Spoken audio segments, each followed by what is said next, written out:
everybody. Welcome to Build Brunch, the daily morning show where we talk about the latest topics in entertainment. I'm Brittany Jones-Cooper. I'm Shannon Coffey. I'm Allie Colbert. And I'm Lucas Tim. Hi, everyone. Hey, guys. Thanks for coming. How are we doing today? Good. Good. So good. Today is actually my sister's 40th birthday, so I'm super excited. I just Happy want to birthday. say shout out. Happy birthday, Froggies. Happy I love birthday. you. Happy birthday. Happy birthday, Froggy.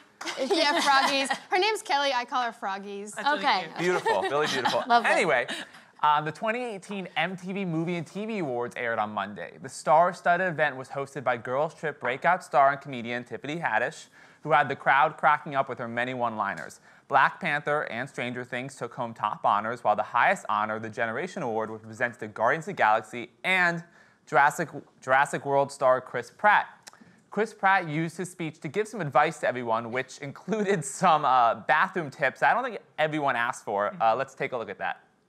Number 7, if you have to poop at a party, but you're embarrassed because you're gonna stink up the bathroom, just do what I do, lock the door, sit down, get all the pee out first, okay? And then once all the pee's done, poop, flush, boom. I mean, that's real. Well, good morning, everyone. That's a great way. Yeah, I mean, and funny, right before that, he was like talking about very eloquently, like, God loves you, God accepts you. And then let me talk about pooping at a party. Exactly. It was quite the speech. It was That quite the joke lecture. falls flat for me. It does for me, too. Oh, I'm kind of yeah. like, that's your joke. Honestly, like, also, don't be ashamed if you have to poop at a party or anywhere. Like, if I have to poop right now on stage, I'm just gonna own it. Don't be ashamed being like, pee all a little bit and then flush it, and no. Everybody Live poop. your life, be free. I won't poop Thank you. just for Brittany. I won't will poop. say that joke also fell flat for Yeah. me. So You you're just not don't into like crack that jokes. joke. You're not into poop jokes. I don't know. You don't like scat I don't like that joke. Yeah, I don't think it was that funny. Well, anyway, this award show, so pre-taped on Sunday, aired yesterday, which I thought was also weird too. I don't like when award shows are pre-taped. I feel like it's really cut and like. I totally agree. If Yeah. the award show isn't going on live, I'm like, okay, this is a couple days ago, some celebrities giving each other trophies. I'm over it. Like, I like to be in the moment. I want to see what's going on. I like the thrill of, like, something might happen that I'm watching, you know. I could maybe get a last-minute invite. If this is from a couple days ago, like, No, it's like I'm over it. and you know, nothing big happened. Like, you know, like there was no Kanye stealing the award moment. There was no like someone tripping and falling. It was just like, oh. Or maybe it happened and they just edited it out Probably. and we didn't see it, which also really sucks. Did you guys watch it? Any of you? Yeah. Yeah, Okay, that's so some people in like the back. one What was person. another question we had? Because it's not the MTV Music Awards, which are the big one with the Moon Man and they play the awesome videos, this one felt like a little slow-paced to me. Right. But I think Tiffany Haddish, who hosted, was funny. I mean, Yeah. she kind of Yeah. always plays the same bit, but it kind of worked for this. She's the first African-American woman ever to host that award show, which, of course, I mean, she's incredible. I Yeah. do love. I thought she was great. I Yeah, thought her I think she videos was were so funny. funny. I thought her jokes were funny. I liked her. I watched Yeah. for her, really. Yeah. Totally, feel the same exact way. I thought that Adam Driver sketch where they put her into The Last Jedi Yeah. was so funny. Like, I was cackling. Yeah. Like, when she's like saying she loves men in high-waisted pants, and she's like, oh, I hope that doesn't happen, and then it happens, and she's like, I can see your lungs because you're so white. Like, Yeah. I was just was But dying. really also funny. because that scene in Last Jedi is such a jarring scene. Like, oh my God, Adam Driver's topless. Oh my God. Like, Yeah. just like, what? Wait, what movie are we watching right now? So it's really funny that she made fun of it. Yeah, I love Responding to what you said before, like, I actually thought this was the music awards. Like, I was like, oh, I'm gonna watch the award where they give out the astronaut Yeah. trophy. And then it was like, literally, this looks like it was shot in like a dimly lit garage. I don't know where anyone's seated. I see someone go in the back. I can't tell if there's an audience behind them or if it's like a reflection of the audience in front of them. It's so hard for me to follow. Also, I was on drugs, and no, There but was some music in it, though. But There it- was a great Nick Jonas performance, and you guys like Yeah. that? I did. That's And, good. but the I- categories are like, and here's the award for like the most scaredy cat in film. Will from Stranger Things. Right. Woo! What? Kids, Yeah. that's I don't, everything. it was just like, okay, there's better award shows. Yeah. I would say that it's movies that I've seen. Sometimes when it comes to like the Oscars and stuff, I haven't seen any of those movies, but a Right. lot of the ones at this one I actually enjoyed because Yeah, I had yeah, seen yeah. them, or they were TV shows that I could relate to and I like talked to Totally. about with my friends. So that's sort of the nice. And I thing about love, this one. like, I actually agreed with a lot of the winners. Like, Yes. I was so happy Black Panther won so many things. I loved that movie. I liked that Stranger Things won, even though I stopped watching it during the second season. Uh-oh. I just, Calm down. Okay, but I just like, I felt good about the people who won. Love Simon getting the best kiss. Yeah. So good. Like, I was just like, okay, these are like, you know, these are the right winners, the wrong award show. I mean, no one over the age of 32 can ever win an MTV Movie and TV Award, but it is a really progressive award show, and like. Is that true? How old is Chadwick Boseman? Yeah. See, he's got to be close. I Okay, don't know. fine, but he's Black Panther. About so. Chadwick Boseman, though, he won for Best Superhero in a Movie, and I loved his acceptance speech because he was like, yeah, I played a hero in a movie, but there's real heroes here. And he called up James Shaw Jr., who we know is the man who tackled the shooter in the Waffle House shooting. Yeah. And I just think that was so amazing because he was like, I played a fake hero. Like, there are real people doing real things, saving lives. I just thought that was a really beautiful moment. love that. I thought there was a nice theme throughout the night about being inclusive and just identity. I feel like I love that it's genderless. I love that Lena Waithe got the Trailblazer Award and that she could give a shout out to Paris is Burning. I'm like, that is so exciting. Young people who haven't like tapped into that scene are gonna watch that, and it's just a huge possibility. You've never seen it? No. Oh, it's so good. Okay, so it's a documentary about the ball scene in 1980s Harlem, basically like the same thing that Pose is about. And it's just like, I mean, the definition of cool kids. Like, they are the coolest kids. All the slang we use now, like legend, Shade. or all that stuff, they created it. So it's just awesome to give a shout out to them because we're all using these terms, but like, where did they come from? Right. Yeah, and that's how like Madonna saw that movie, and her dancers were part of that ballroom scene, and that's how Vogue. Lucas loves became. Madonna. You guys will learn that later, and that's how doesn't Vogue love became Madonna? her hit. She's the queen. I just think like even what you just said though, like it was great that he gave that award to you know, the Waffle House Hero. hero. I'm forgetting his name. James Shaw Jr. James Shaw Jr. Like we should just have award shows that give awards to like good people. Yeah. Like I'm tired of watching like a bunch of rich people in a room give each other trophies. Right. I The think civilian they are awards. too. Like so and so held the door You know what I mean? yesterday. Like, Like- good job. Yeah. Yeah. You did a good thing. I will say that more and more Maybe a we've little better than seen that. But celebrities bring in real people, real heroes though. Like even we know at the Oscars, all the Me Too women were there, like, and they brought activists. So I think we're sort of seeing that fusion of entertainment and activism even more. So that's not too far-fetched. I feel like that could happen. Good. I don't know. The Bachelor wasn't up for any awards last night, womp womp, but something tells me Bachelor Nation doesn't really mind because former Bachelor contestants Ashley Akinati and Jared Haybon, sorry, that's a weird name, have found love in a hopeless place and are officially engaged. Jared popped the question on Sunday during a filming of the upcoming season of Bachelor in Paradise in Mexico. I am shocked by this story. I left off with these two on Bachelor in Paradise, and the last I saw them, Jared was literally like, Ashley, I don't like you. He was like, I'm not dating you. I want to see other people. Leave me alone. Don't talk to me. To the point where he left the show. Yes. He left the show because she was annoying him so much. Yes. Really? And That she was was so bad. crying non. That is so intense. I feel like so he many- tortured her on that show. He like tortured he just her. was constantly like, you're my best friend, and we hang out all the time, and we have the best connection, but actually, I just want to be intimate with all these other women on the island. And I'm like, that's my literal nightmare. It's also my reality, like sadly dating in the city. It's like, oh, cool, you want, cool, no problem. great. Yeah. What's interesting is that they released a 40-minute video on her YouTube show, basically, that's called The Story of Us, where she interviews a lot of other people about how they met. So they're telling their story, and what we didn't know is that before Bachelor in Paradise 2, so they were on the second one and then they were on the third one. Okay. So between those two, they actually sort of dated a little bit. And like he was doing all these nice things for her and they were And hanging out. the one I'm talking about was Bachelor 2 or Bachelor 3? The 3. And then they came back into Okay. Bachelor 3 and he was like, you know what, I don't want to lead you on. So the reason she was so overly emotional is that he had sort of led her on. Oh, okay. So it makes That it sense. even more Yeah. grating. This it's poor really- woman. Oh my God. No, but I don't feel bad for her because she literally is like known as like one of the crazy ones. Oh. Like, Now I don't think she's crazy. I think that she's emotional and that being in this like microscope of a show, it's hard to make it work. I feel like she's probably one of the most genuine ones. Yeah, I agree. Yeah, Totally. I do. That's my opinion. I just think that they gave her like a bad cut Yeah. because knowing all of this stuff and like how he was treating her, I would be so pissed at him. Like now she's engaged to him. Yeah. Yeah. I would be like, get away from Well, here. she's obsessed with him. I She's feel like obsessed. every She's in night love she gives him a pedicure.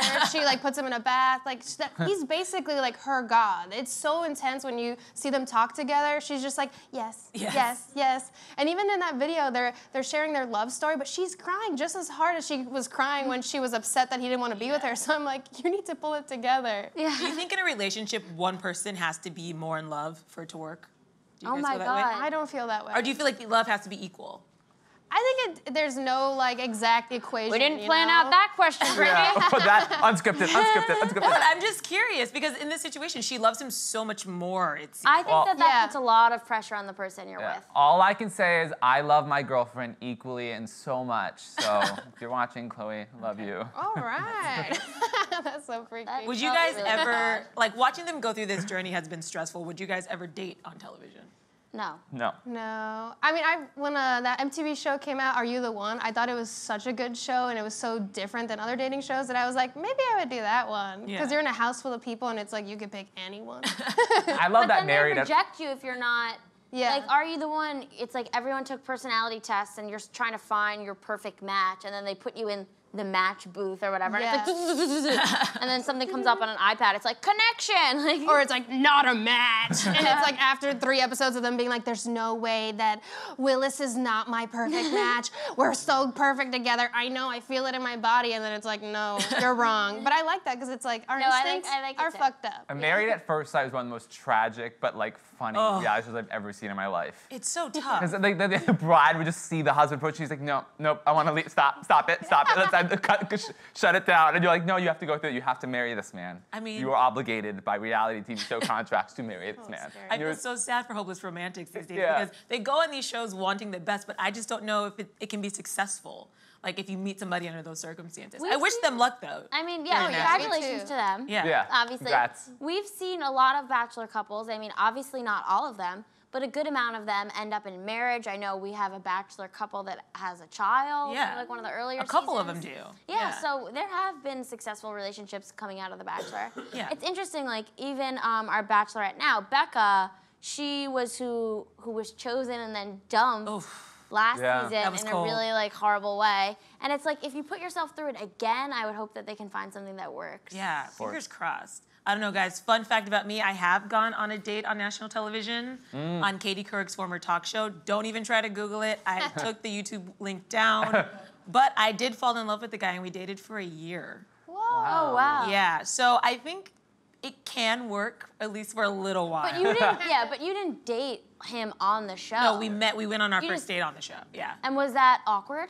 Oh, yeah. It was very, very awkward. What was the date like? What did We you went do? to like a steak dinner, and the crew I worked with, so it was like going on a first date with your coworkers, and then my mom and brothers had to watch me on a first date. It was super, super awkward, but I love that he was spontaneous and up for this adventure. Did you and we kiss had on fun. the first date? No, he in gave me front like of a the nice crew? little kiss. Okay. Yeah. Huh. Good gentleman, yeah. Wow. We both handled it great. I would never date on TV again, though, but But I've he's done a it good once. gentleman and he's single now. No, he's not. Meanwhile, next week, Brittany goes on a date on this show live. Oh, no, never gonna happen. Oh gosh. On to more TV news. Kim Kardashian West isn't totally ruling out the idea of running for public office. Kardashian appeared on CNN's The Van Jones Show to discuss Alice Marie Johnson, who was granted clemency after the star's visit to the White House. Here's what Mrs. West had to say when pressed by Jones on her political future. Would you ever run for office? Oh, I don't think that's even on my mind. Trump's president. It could happen. I know. That's why Kanye loves him. It's the idea that anything can happen. So, could anything happen with I guess never say never. I love Kim Kardashian. I think she's a brilliant businesswoman, and I think this is one of the stupidest things she's ever said. She didn't quite say that she was going to run for office. She just said never Just say shut never. it down, I mean, Kim. yeah. I mean, Shut it down. she may. She knows better. Yeah, I mean, she may be the activist of our time, getting, Alice Johnson released and then that Twitter edit button. Yeah. But if she becomes the first woman president, I'm afraid Hillary Clinton's gonna walk into the woods and never come out. And I may join her in there, and we'll just live in that forest together because I don't know if I could handle that. We were actually talking about this the other Yeah. day backstage, and we were like, she's doing all these really great things. I'm glad that she's using her power for good. But could there be an extra strategy to all of this? We've heard Kanye talking about running in 2020. Maybe Kim won't run for office, but maybe she's trying to like make herself look like a really good first lady. You know, she's trying to politicize herself in a good way. I don't even want to talk about that. Like, I hate the fact that CNN even asked her that question and had her on their airwaves saying that. Like, I feel like they're just like feeding the beast. I really can't stand this. Like, I feel like it's a slippery slope. I think that's what the time we're in, that it's just kind of like anything can happen. So literally, like, I really believe we're gonna have a Kardashian in the house or a Jenner. Like, I felt like when Kylie Jenner became such a big star and she was like taking over Snapchat and they were like, she's got the youth hooked. I was like, she's gonna be in the White House. And that's not a crazy idea. It's just funny that like growing up when I heard like anyone can be president, it was like a hopeful, fun thing, and now it's like a scary threat. Anyone, yeah. They're like, no, anyone. And I was like, oh yeah, I guess that's true. I know, it's like ask her like, so what's your stance on the Iran nuclear deal? What about healthcare, Kim? And like she'll be like, you know, it's like there's no follow-up. I mean, it doesn't matter. Presidents don't need to have had a lot of answers candidates. Oh right, I forgot. You don't need to have policy anymore. You just need to talk really loudly. Would you guys vote for a Kardashian president? Everyone raised their hands, guys. Would one person vote for a Kardashian or Jenner president? But you know what? All right, guys, America has spoken. I would vote for Kim over Trump. I would vote. Wait. Whoa! This is the thing, though, is that like people shake their heads no, right? But it's like, are you gonna go and still vote and go to the booths and vote against her? Because people get like frustrated that celebrities are running and then they don't vote, and then we end up in situations. That's true. Like that? In other Kardashian news, Khloe Kardashian and Tristan Thompson are back in LA with their 2-month-old baby, True. The 33-year-old Keeping Up with the Kardashian star took to Instagram on Sunday to share a picture of a balloon that read, "Welcome home, Khloe and True." Aw, that's cute. Yeah. It's good to see them back really home. Cute. Is she, so for those of you that don't know, because we were just like, that's cute, Khloe was living in Cleveland with her husband, Tristan Thompson. I don't know if they're married. I don't think they're Engaged? married yet, right? Boyfriend, girlfriend? I think they're still dating. Cohabitating partners. Khloe gave birth to their baby in like the midst of alleged cheating rumors. Alleged? We got video. We got Still receipts. You're right. We got a video of him being a nasty freak. And now they're moving back to LA. So people are wondering, is Khloe taking a break from Tristan even though he's coming back with her? My personal thoughts on this are Khloe had to sacrifice so much of her life in LA to move to Cleveland, and she was focused on their life together. I think she saw him cheating on her, was upset, and now that it's off season, she's bringing him home. She's got her sisters there. They're gonna keep eyes on him. He's now on her turf. She's like, you fucked up, you're coming with me. But for how long? Because basketball players are on the road every week. He's gonna have to go back to training eventually. Like, I don't know if that's a good game plan, if that is her game plan. But the thing is, what we know about Khloe, if you watch the show, is that she's such a loyal person. She's loyal to her family, to the people she loves. So I feel like she's gonna give it like the absolute all. Like, we know how it was with her ex-husband. Like, he was literally, you know, allegedly found in a crack house brothel, and she was still there for him, supporting him, like in the hospital. So I feel like she has a lot of patience. Yeah, she's loyal. But are they? She's a ride or die. Yeah. But are they filming right now? Oh, Are they? good question, right? Well, we have current episodes airing right now. Those were obviously taped. I don't know. Probably. Well, I mean, look, it could be for the show. Of that? I think it's better for the show for Khloe to be. First of all, Khloe's my favorite one, and I think it's better for the show when she's in LA because she can be around more and be involved with the family more. I think if they get him on the show, we get to see a little more of their family dynamic, with how Khloe's dealing with Tristan, which we all are very interested in. How she is, because she is very loyal. How she is as a mother and as a girlfriend or partner to a man who allegedly cheated on her. So I think it would make sense if I were Kris Jenner or Ryan Seacrest or whatever, that she would come back. And of course, for family reasons, she loves him, blah, blah, blah, blah. But also, we want to see that on TV. It's a good storyline. A good storyline. Yes, and That's a good storyline. This is, like I said, this is like classic Kardashian behavior. Like, one of the men strays, we saw Scott go off the wagon, whatever. They bring him back, they keep him on lockdown, they want eyes on him, and they want to be around him so he's not gallivanting, doing whatever. They want to make sure they're you know? Right. Yeah, I mean, if they've Keeping been up. patient enough to keep Scott around, then they're gonna be patient with anyone else, because Scott's like the biggest problem child. Well, he's not around anymore, though, right? I mean, he is for the still kids, is. but he's dating Scott is Nicole Richie's so little problematic. sister. I can't even Yeah. get Right, into doesn't he that. still hang out with Kris Jenner? Aren't they, like, Yeah. aren't they so Sure, close? he's like a part of the family. Yeah. He's Yeah. on the show, he sees them, Definitely. but it's a mess. The men in this circle really have the most interesting storylines. It's Yeah. never Yeah. the women. It's like all the men they choose are the most dynamic. Yeah, Yeah. the men are the dramatic ones, Yeah. surprisingly. It is. It's crazy. Well, speaking about men with interesting storylines, John Cena agreed to make a life-changing decision to save his relationship with his ex-fiancée and WWE star Nikki Bella.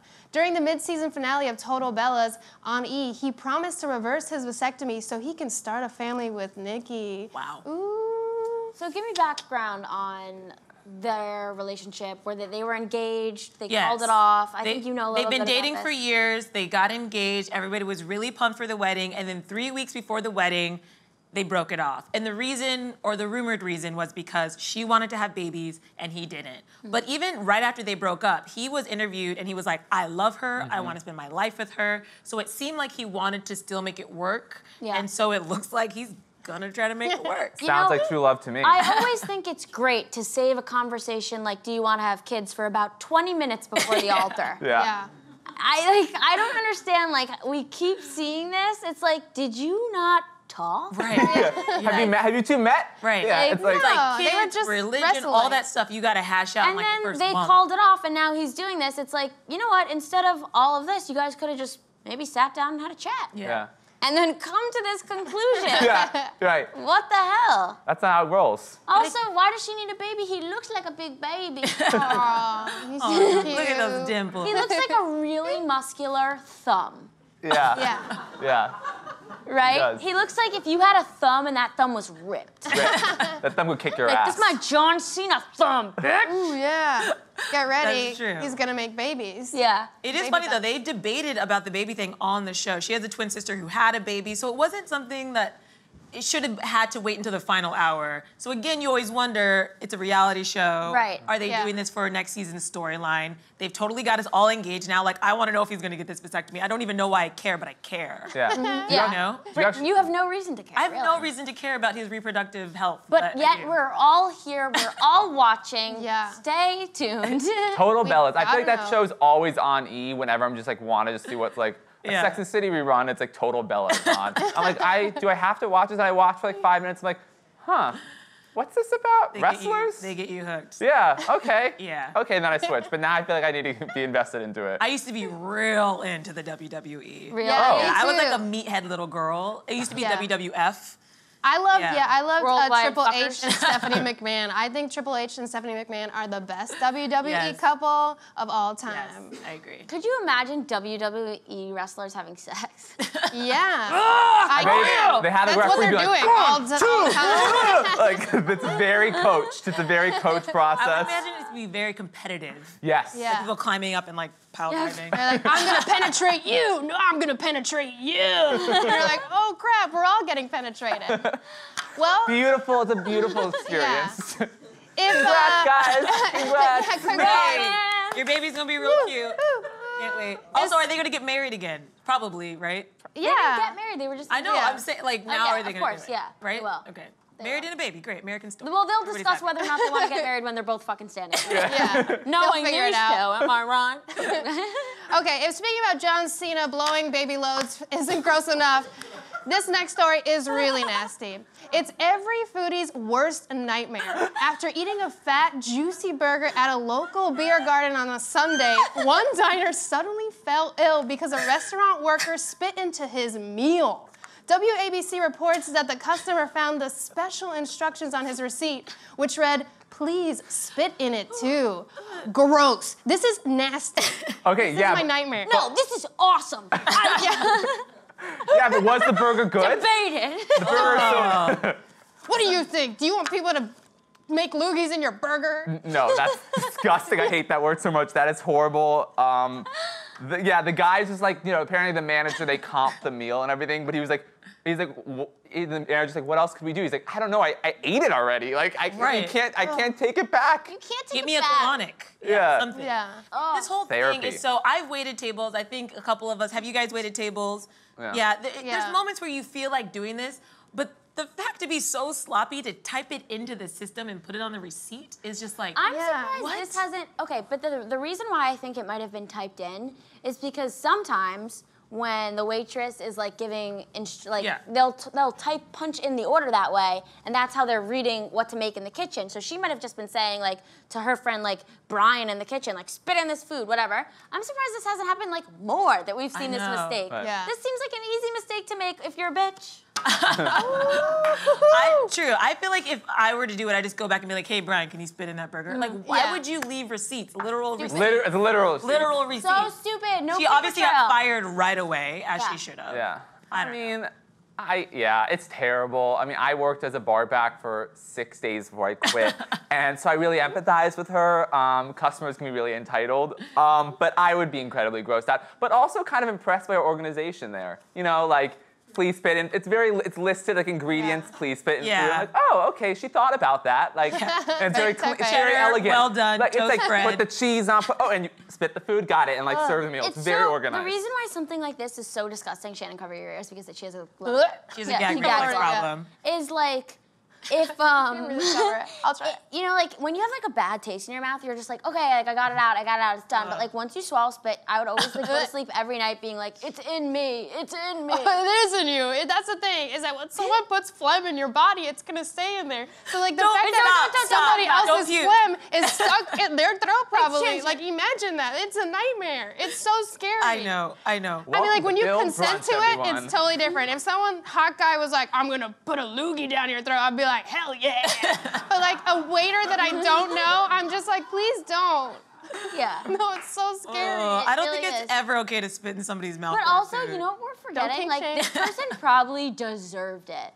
Yeah, I wonder what they Like, did. you don't just get a waitress. Like, the waitress wasn't, or the waiter, I don't know who wasn't doing it for fun, probably. Like, people can be such dicks, and like, yeah, that makes you want to spit in their food. Yeah. I'm always scared. I've worked in restaurants before, and I'm always scared of karma. So I'm like, well, the world will take care of them. Right. I'm scared if I spit into someone's food, then like all my drinks are gonna be dick drinks for the rest of my life. Yeah. And I hate dick drinks. I don't really know what I want to those put that on a are. poster. It's just when the bartender stirs your drink with his dick, Oh. which is happening everywhere. Is it really? Yeah. Okay. See, this just reminds you guys, be nice to your service workers, tip them appropriately, say please and thank you, because you might get a dick drink.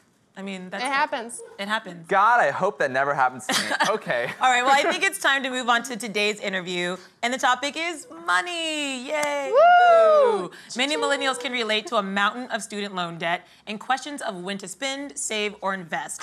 In fact, student loan debt is so popular that True TV's new show, Paid Off with Michael Torpy, gives students a chance at getting rid of their debt. Let's check out a clip.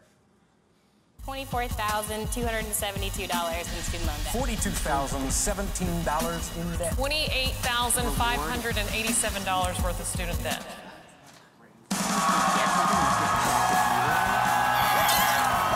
Hey, I'm Michael Torpy. My show Paid Off is the only game show working to end the student debt crisis. We asked 100 recent college graduates, what is the last thing you'd want your parents to find in your dorm room?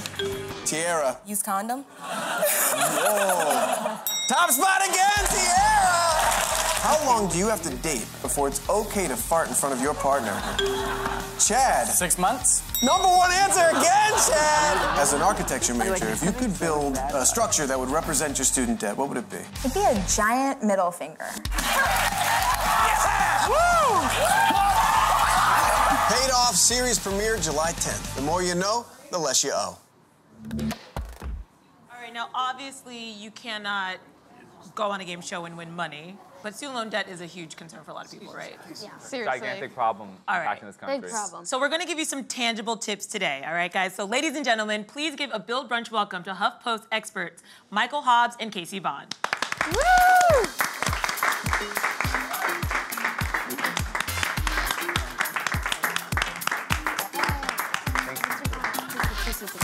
Welcome. Michael, how are you doing? Cheers, thanks. Thanks for joining Yeah, us, guys. thanks for joining us. Thank you. I I mean, student loan debt is one of those things that we all love to avoid and not talk about, but it's a reality for so many people. I think I read that Americans have over like $1 trillion in student loan debt. 1.3. Right? So it feels super daunting. How do we even start to address that issue? Well, that is a huge question. I think it starts with education. We need to start having realistic conversations about student loans, student loan debt, and what it means to take on the responsibility of something like that. What are some saving tips you guys might have for millennials that we can just like put into action in our own life today? He's like, you're screwed. Yeah, basically, I mean, I would say, like, I don't know, start protesting in the streets or something. I think it's more like political things and trying to work strategically and systematically to make this problem go away, because it's much bigger than individuals. Millennials have grown up in a time where we're constantly being blamed for our choices, and no one is describing how our options have changed. And so I think some personal saving tips are useful within the structures that we have, but I think the longer-term goal has to be changing the system of student debt so that people don't have this hanging around their neck until they're in their 40s. Yeah, absolutely. In the article you wrote, millennials are 50% less likely to own a house than young adults were in 1975, and then 1 in 5 live in poverty. Yeah. So I always say, like, money, please, next to my grandpa, because I try to get money. But money, please, because I don't, this, like what you just said, this is so catastrophic. I do not know this at all. I don't even know, like, what can we do at a grassroots level? Lucas is so overwhelmed right now. Just to clarify his question, it's help me? It's help me. I don't know what to do. I have credit card debt. I don't know anything about investing. I barely know how to pay taxes. Like, what is a basic, like, how do I basically start understanding how to try to get myself out of this hole? Yeah. I mean, I think change starts at home, right? That, like, I have waged a year-long campaign of terror against my parents for the last year and a half of trying to understand how their generation basically screwed their kids over. And they need to know that, I mean, on an individual level, many of them voted in the right way, but by protecting their privilege, by protecting the housing markets, by keeping people from moving to bigger cities, they are making it harder for their own kids. And so I think we need to start at home and then start to work politically to get our parents as angry about this as we are. So you're saying it's not my fault? No, nothing is your fault. That's all I've heard from, that situation. So is it okay, because it is a lot of pressure, and I feel like all my friends are like really depressed whenever they look at their debt, and so a lot of them are just not focusing on it. They're ignoring it. Yeah. Is that what you're recommending? Should we just like ignore it and be like, it's not our fault. Yeah, it's not our Forget fault. about it. Move on. And then hopefully, eventually, somebody will just be like, guess what? We're deleting it. I personally don't recommend that. Okay. You know, because it does feel so daunting, it feels better to just put it away and pretend it's not there. But there's actually a lot of programs that exist right now that you can investigate. They're very complicated and confusing, but if you take the time to figure out about income-driven repayment plans, for instance, which can lower your payments to something a little bit more reasonable. There's public service loan forgiveness, which Trump wants to get rid of course. But for right now, it still exists. So there's a lot of options out there, and if you spend some time to kind of investigate them, you might actually find something that works, and you might feel a little less screwed overall. I definitely, back when I first got out of school, I sort of ignored it I almost had to default on it. And they actually worked with me to do a plan, and it was really low. It was like $70 a month. Yeah. Oh, that's and great. and it slowly, so if you talk to them, I do feel like they are willing to work with you. And don't pay anybody to do this stuff for you. There's a lot of scams out there that say, pay me a couple $100 and I'll get you consolidated or on an income-driven plan, and those are all scams. You don't have to pay any money to do any of this stuff. Just go direct to the Department of Education. Good to know. I would totally fall for that. Yeah. I'm glad you said that. Yeah, I know. Scams are everywhere.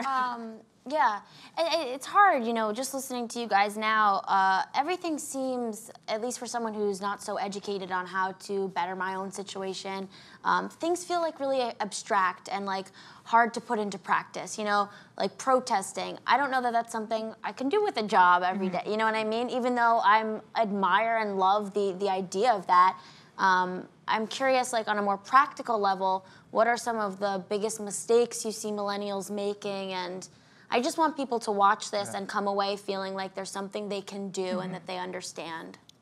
I would say the first thing is to know your city council members, know them by name, know your House rep, know your senator, email them. They should know your name too. And a lot of this stuff starts at the state level. I mean, there's many states that have cheaper college, that offer cheaper college for kids whose parents are below a certain income level. Often they're offering cheap or free, actually, community college now. There's lots of other options that can get rid of this or make it better for the next generation so that we don't screw them over like our parents screwed us over. And I think that's where it starts, is at the local level. I mean, right now, nothing is going to happen federally, frankly, but you can start preparing projects at the local level that can then be scaled up once we have a better federal situation, One of the most liberating things that I actually figured out is, you know, there's only so much scrimping and saving that you can do, but your potential to earn more money is technically limitless. So if you can get yourself a side hustle, you know, you have your living expenses paid by your real job, your day job, and then whether it's, you know, or your grandpa, perfectly legitimate. Your grandpa could be like your side hustle. Like that's like your extra. I go out to dinner with him a lot. So figure out ways to make more money. Because you know you probably have a talent that you can leverage. Totally. That's so true. Yeah. That like it always. I'm always thinking about how it's so hard to save money, and then that's right. You have limitless options when it comes to. I mean, not always, but at least exploring other ways for you to make money. Before we go, I had one last question just about, let's say you're not in this crazy debt, but you really want to start securing yourself with like an emergency fund or things like that. I read in your report that we're all just like one emergency away from being in poverty. So what are some things really tangible, maybe 3 things we can do to just like make positive choices? Casey? Yeah, absolutely. Well, I think one of the things that you can do is automate your finances as much as possible. You'll find that when you don't see the money leaving your account and going into the savings account, it's a lot less painful. So definitely automate. Another thing I think we can do is start using the technology that's at hand. Apps like Acorns, for instance. It's kind of like it's like Bank of America's like Keep the Change program, where it just rounds up your dollar and invests it for you. It's so painless, so easy. I mean, you're not going to get rich overnight, but if you leave that money there for the next 20 years, Acorns. It starts good habits, I think. That's incredible. Yeah, exactly. Yeah, I definitely recommend that. And then, you know, there's people like me on the internet telling you guys like how to manage your money every day. I'd find some bloggers that you like and start following them and just, you know, self-education, I think, is the most effective thing. Absolutely. I'd add to that, try to unionize your workforce and try to work systematically to get better wages and better working conditions so you don't have to get a side hustle. So unionized talk show hosts, guys. Yeah, do this? let's do this fun together. We're coming for you, payroll. Casey and Michael, these are some really great tips. I hope that we've helped you guys out. Let's give it up for Casey and Michael. Thank you so much. Thank you so much. It was nice talking to you. And that's all from us today. Thank you guys so much for watching. We'll see you tomorrow, same time, same table. Bye, guys. Bye, everyone. Thanks for watching.